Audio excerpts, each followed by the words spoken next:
Te explico cuál fue el proceso de cálculo que yo realicé para saber cuántos kilovatios necesitaba. Un año antes había instalado un Shelly M con dos pinzas. Una pinza me medía lo que entraba y salía desde la acometida, desde la red, y la otra pinza me medía lo que producía el inversor Solax. Entonces, ya una vez que tenía estos datos, con Shelly es muy sencillo extraer los datos. Eliges el Shelly que vas a extraer los datos, te vas a la pestaña de CSV, los exportas en CSV y luego los tratas en Excel. Una vez que ya tuve estos datos extraídos, saqué una media de lo que era una estimación en primavera y otoño de mi consumo fuera de horas de sol.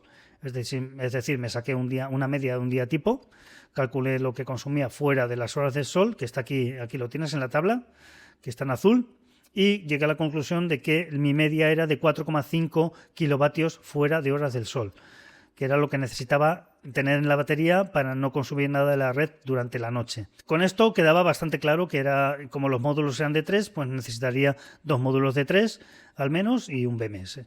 Pero, siempre hay un pero, a uno le queda la duda, dices, ostras, ¿será mejor 6 o será mejor 9 o será mejor 12? Pues bien, me hice una tabla para esto, volví a extraer datos desde el Shelly, pero esta vez extraje los datos mes a mes.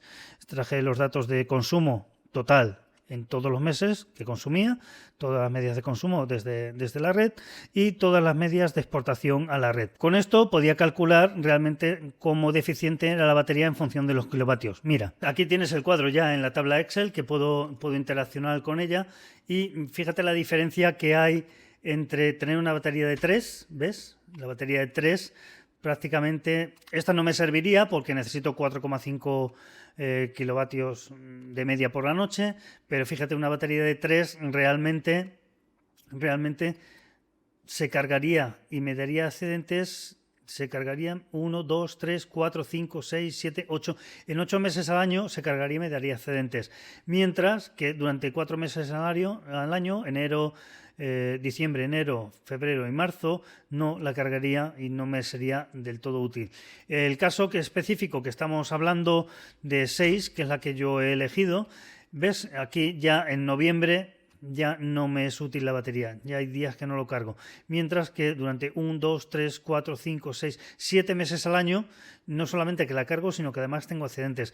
Esto quiere decir que durante 7 meses al año yo podría estar off-grid directamente. Podría desconectarme de abril hasta octubre, posiblemente mitad de noviembre, pero de abril hasta octubre yo podía estar off-grid de la red, totalmente desconectado de la red con esta batería de 6 kilovatios. Pero ¿qué ocurre? Que tanto noviembre, diciembre, enero, febrero y marzo no la cargaría, al menos no la cargaría todos los días. La cargaría quizá algunos días muy buenos, pero al haber falta de días de sol no podía cargarla. Con lo cual, bueno, ya sé que 5 meses al año realmente esta batería no me ayuda. ¿Qué ocurriría si colocara una de 9 kilovatios? ¿Ves? Con 9 kilovatios ya empiezo a tener menos excedentes y realmente ocurre igual. 5 meses al año yo no puedo cargar la batería y sí que tengo excedentes, la cargo y tengo excedentes durante 7 meses al año. Y en el caso de que eligiera una de 12, 4 módulos de 3, ¿ves? Aquí ya en abril ya no sería capaz de cargar los 12. Aunque la cargaría, pero no cargaría el total de la batería y no tendría excedentes.